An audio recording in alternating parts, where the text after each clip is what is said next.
Hello guys, സാംസങ്ങിൻ്റെ ഫോണിൽ നമുക്ക് ഫോട്ടോ എഡിറ്റ് ചെയ്യാൻ വേണ്ടിയിട്ട് AI വെച്ചിട്ട് ചെയ്യുന്നത് കാണാം. അപ്പോൾ ഇതുപോലെ നമ്മൾ ഗ്യാലറിയിൽ നിന്നൊരു ഫോട്ടോ എടുക്കുക. അതിന് ശേഷം ഇതേപോലെ നമുക്ക് അതിനകത്ത് എഡിറ്റ് ഓപ്ഷൻ എടുത്തിട്ട് സ്കെച്ച് ടു ഇമേജ് എടുത്തിട്ട് നമുക്ക് ഇതേപോലെ ഒരു ഫ്ലവർ എന്ത് വേണമെങ്കിലും വരച്ചു കൊടുക്കാം.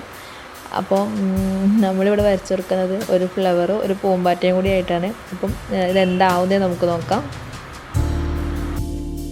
എൻ്റെ ഫോൺ ഓപ്പോയാണ്. അപ്പോൾ ഓപ്പോയിൽ ഈ ഒരു അപ്ഡേഷൻ വന്നിട്ടില്ല, വരുമെന്ന് വിചാരിക്കാം. അപ്പോൾ ഇതേപോലെ ലാസ്റ്റ് ഇത് ഒരു പൂവും ഒരു പൂമ്പാറ്റയും കൂടി ആയിട്ട് വന്നിട്ടുണ്ട്. അപ്പോൾ ഇതൊരു 3-4 സൈസിൽ വരും. നമുക്കിതിൽ ഇഷ്ടമുള്ളൊരു ഇമേജ് നമുക്ക് സേവ് ആക്കുക, എടുത്തൊക്കെ ചെയ്യാം. അപ്പം നമ്മൾ വരച്ചത് ഇതാണ്. നമുക്ക് കിട്ടിയത് റിസൾട്ട് എന്ന് പറയുന്നത് ഇങ്ങനെ 2-3 സൈസിലാണ് വന്നിട്ടുള്ളത്. നമുക്കത് സേവ് ആക്കി വെക്കാം. പിന്നെ നമ്മൾ നോക്കിയത് ഒരു കുട്ടി ഇങ്ങനെ നിൽക്കുമ്പം കുട്ടീൻ്റെ അടുത്തൊരു പക്ഷി വന്ന് നിൽക്കുന്ന രീതിയിലാണ്. അപ്പം അതും എത്രത്തോളം സക്സസ് ആവുമെന്ന് നോക്കാം.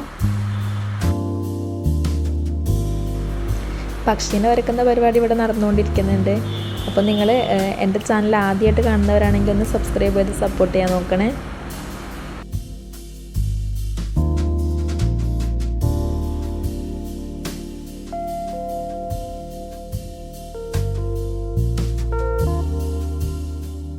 അപ്പോൾ ഇതിൻ്റെ റിസൾട്ട് വന്നത് ഇങ്ങനെയാണ്.